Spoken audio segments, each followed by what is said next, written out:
it's been a odd few days for Chelsea. Obviously, a bruising defeat in the Carabao Cup final, and then okay victory, I guess. Still in the FA Cup. Kweku, Chelsea fan. Yeah. How are you feeling about Chelsea right now? How are you feeling about Poch right now going into a sort of a West London derby? I always like to say Brentford's in Middlesex. Sort of a West London derby. I don't know how to explain my feelings towards Chelsea right now. It's just... it's abject. When you watch Chelsea play, you know what's going to happen. You know that we're going to create chances, but you don't really see the patterns in terms of how we create chances, but you know we're not going to finish them. And the game against Leeds in midweek was probably the first time I've seen Chelsea score 3 good goals in a game. It's like the first time in a long time I've seen that. And so I'm very much waiting to see what Pochettino can deliver. I'm not Poch out. There's a lot of Chelsea fans that are calling for his head. There needs to be a dose of reality here. Chelsea finished 12th last season. We're 11th this season. We're a mid-table team. You think a manager better than Pochettino, a manager with more pedigree than Pochettino is going to want to take a Chelsea job? I'm hearing people say Simone Inzaghi. I'm like, top of the league of Inter Milan right now. He was in the Champions League final last year. Like, why would he take a job for a mid-table team with an ownership group that don't seem to know what they're doing? Where did you have Chelsea at the start of the season? What was your prediction? I think I was delirious. I'm not sure if I can remember. I think you said 4th, didn't you? Yeah, I think I said top 4. I think I did. Oh, right. So your expectations was that they weren't a mid-table club. Yeah, but I think the pre-season is the time for optimism as football fans. We all love football, and if you can't be optimistic in pre-season, then when can you? When can you be optimistic? And we saw good things in pre-season. We saw Nkunku linking up with Nicholas Jackson. Pre-season was good. Pre-season was really, really good, and the first game of the season was amazing against Liverpool. We looked really good in that game, but it's symptomatic of what Chelsea have been like this season in terms of we missed chances in that game. Probably should have got all 3 points, but we didn't. And this season, Chelsea have just showed that consistently in games that, especially against the bigger teams, that you could have got 3 points in. You end up drawing, you end up losing there. And as a result of that, we are a mid-table team. Take on the Brentford side that have got an incredible record against Chelsea. So there's no Chelsea fan going into this game full of confidence, which is an insane thing to say about a team that won the Champions League 2.5 years ago. Here's a weird question I'm going to ask you. Is there too much narrative around Pochettino for him to succeed at Chelsea? I think there's too much narrative around Chelsea for anyone to succeed at Chelsea. You have the Todd Bowley narrative, obviously, as the owner who apparently wants loads of control. You have Pochettino, who comes in with a reputation from Tottenham that he's a bottle job. You have certain people thinking Chelsea are a bunch of bottle jobs. And there's been a lot of money spent. And almost every player Chelsea have signed comes in with a narrative. Caicedo was meant to go to Liverpool, doesn't go to Liverpool, then drops a stinker against Liverpool, and Liverpool win the Carabao Cup. Why are you smiling? Narrative. Enzo Fernandez. There's just a lot of headlines in that Chelsea side on a regular basis, and actually being a quote-unquote mid-table team at the moment, you might actually benefit from the limelight being away from you, that you can go into a game against Brentford and you're going, we're definitely not going to win this game, or we're not confident. Even if you lose, it needs to get to a point almost where people don't care anymore. So then you can go, oh, hold on a minute, now we can quietly start steering the ship. That's not living though, is it? It's not living, but it's surviving. But this is elite sport, isn't it? This is elite sport, and you've supposedly... I think your confusion is perfect, because I think that is Chelsea, utter confusion, because in your brain you're going, he's cost how much? So he's good, right? Well, I mean, he's a young lad, so don't put too much expectation on him. You're like, okay, but then again, it's Chelsea who are known for sort of winning trophies, and you're getting to yourself to a final as well. Yet you're 11th in the league. It is, and again, down to the microcosm of the game. You're creating chances, you're owning the ball in the game between these two earlier in the season, 69% possession for Chelsea. We know it's not all about possession, but I mean that leads to, ideally control. Look at the best teams, Arsenal, Man City, they want the ball, they have the ball, and then they create things. But then you're not winning games or scoring goals. Okay, so confusing. That's the crux of it, and this is why there's so much furor within the Chelsea fan base. Chelsea fans need to be honest with themselves. We do not care about the style of football. Chelsea fans care about results because that's how we've been birthed. Through Jose Mourinho, in terms of the managers who have been most successful at Chelsea, are effectively pragmatic managers. Jose Mourinho, Antonio Conte, Thomas Tuchel to an extent. The only manager that was progressive in the style of play was Carlo Ancelotti, and Chelsea won the double under him, finished second next season and sacked him. So Chelsea fans, they can lie to themselves and say we want to play progressive football, but that's not what you care about. You care about the results. Chelsea fans wouldn't have cared if we dropped a 10 out of 10 stinker against Liverpool as long as we won that game.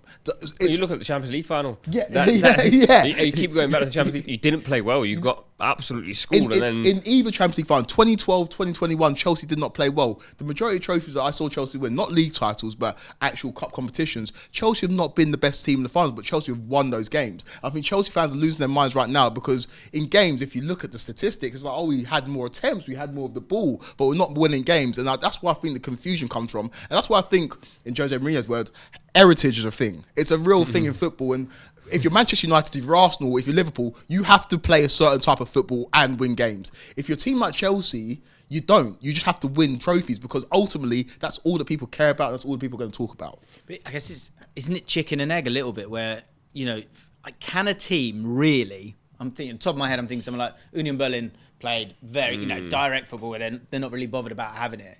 But if you want to win in any of the leagues now, you have to totally dominate the game, not just win. So I was going to say, is it chicken and egg? It's not. It's play well, win. I don't think you can not play well and win consistently. I don't think you can do that. I agree, but if the target for Chelsea is to win the league that way, then that's not going to happen. But by what you're saying, it doesn't sound like it is. Chelsea want to compete in the cups and be in the Champions League effectively, right? At this moment in time. Maybe the long-term plan might be, can we get to the level where we keep the ball and dominate games? At the moment, that just cannot be the plan. They don't have the players to do it. They don't have the managers to do it. They don't have the style to do it. And from top to bottom, that's the issue. But again, there's confusion there because you're saying they're Fulham. You're saying a mid-table team. That's the expectation. Then you're going for cups. And you're saying they haven't got the manager. They've got Pochettino, who's one of the top 7 managers supposedly in the world. Supposedly is the key word. No, but he was linked with Man United. He's managed PSG since he's left top. Where were Manchester United? Where are Manchester United? Do you know what I mean? These are enormous clubs with high expectations. I agree. So there's a confusion there. I agree, but I think you have to be realistic. There's 3 teams in this country, just in England, that are a lot better than Chelsea right now. Not just on the pitch, but fundamentally, from top to bottom, are better. Fair enough. I'll give you the 3. They're 11th. Yeah. They're 11th? Yeah. But and the issue is, you said 3 teams. Chelsea, 2 years ago, were one of those 3 teams. The 3 best teams in the country were Man City, Liverpool, and Chelsea. We finished 3rd under Thomas Tuchel, and that was viewed as a bad season. Chelsea got to 2 cup finals in that season, the League Cup final, the FA Cup final, finished 3rd, and it was like, bit of an underwhelming season. What I do right now to finish 3rd in the league, I do unspeakable things. It's crazy. Hindsight's phenomenal. How quick the drop off has been, and that's why I think is confusing Chelsea fans. It's like, are we living in a fantasy world where that Champions League win didn't actually happen? None of that team plays for Chelsea anymore. We've now got a completely new team that are supposed to be good, but they've not shown it yet. But they're kids, so we have to give them time. But they're also supposed to be world class, and they're worth 100 mil, so they have to deliver now. We're confused. What a paradox you're stuck in, fella. And in my opinion, the perfect team to jump in now is Brentford. I was going to say, that was going to be my next question. So Brentford, huge time for them. They've over the few years that they've been in the Premier League, I think it might have been in the first season, they had a bit of a wobble and then went on a great run and then they were safe and good. I think they beat Chelsea actually that year, maybe with Eriksen coming in. I might be wrong with that. But now, especially with the change with Everton's points deduction, they are getting dragged back into it. 25 points, 20 points to Luton at the time of recording. Forest are just beneath them with 24, and Luton have got a game in hand. So this game against Chelsea, who they've got a phenomenal record against, and you talk about cup finals last week. This is Brentford's cup final alongside with the Fulham game, of course. Is this a good time to play Chelsea or a bad time to play Chelsea? Probably good for Brentford because I do actually feel quite sorry for them. The run of fixtures they've had since game week 22 has been difficult. They've played Spurs, they've played City, Liverpool, City again, West Ham. They play Arsenal after Chelsea. So they have to look at these fixtures and go, where can we pick up the points? Does brighten up after that? But their overall run-in is yeah, okay so after that. From this point onwards, their run-in's nice, and the best place to start is again Chelsea. I think this happened last season. They were in a bit of bad form, and then they basically just hit Chelsea on the counter twice and put the game to bed. So it probably is the right time to jump in and, as they say in WWE, cash in the money in the bank at exactly the right time. Because Chelsea are down and they're defeated, and the atmosphere around the club is just constantly getting more and more rotten. And it'll be rocking, of course, at Brentford's stadium. Do you think they are relegation candidates? No, because Ivan Toney will score them enough goals, and it seems very simplistic to say that, but in a league where there's a dearth of top level strikers, he's shown when he's come back from suspension that he can put the ball in the back of the net on a consistent basis. And there's 3 worst teams in them in the league as well, and there's pending points deductions as well. I think there's varied like reasons as to why Brentford will be safe this season, but I don't think they play great football. They've also been hit by the injury bug that none of us want to hear about. But Johan probably Wiese, the worst in the league. The worst in the league. Johan Wiese was away for AFCON for a month as well. And two huge names here that no one will talk about, but Brentford fans know: Rico Henry and Ethan Pinnock. Yeah, they're main boys. Pinnock is just the biggest loss for them.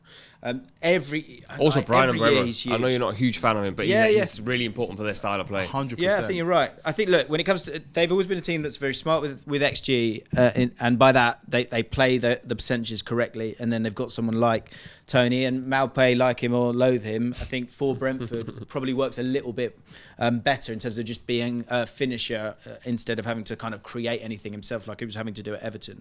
So I think they should be okay, but I do think the Pinnock one's a big one because you're then playing a back 3 all the time, and they were starting to try and move to a back 4 as well. How's this one going to play out then, guys? I'll come to you at the end, Kweku. Yeah. I think you never go against Brentford. I've learnt that on YouTube. So I'm going to go Brentford win. I think Brentford will do you 2-1. Fair enough. I'm going to agree. I was thinking 2-1 in my head. I just picture 2 counter-attacks. I picture Maupay scoring and doing some crazy celebration in front of Pochettino. Yeah. Well, you mentioned Maupay. I've completely forgotten. This is a Chelsea team that, despite the fact we won midweek against Leeds, mentally fragile at the moment. Neil Maupay turning up against you is not what you want. I'm going for a 2-2 draw. I think it'll be a good game, but I just don't see Chelsea winning it. So yeah, 2-2.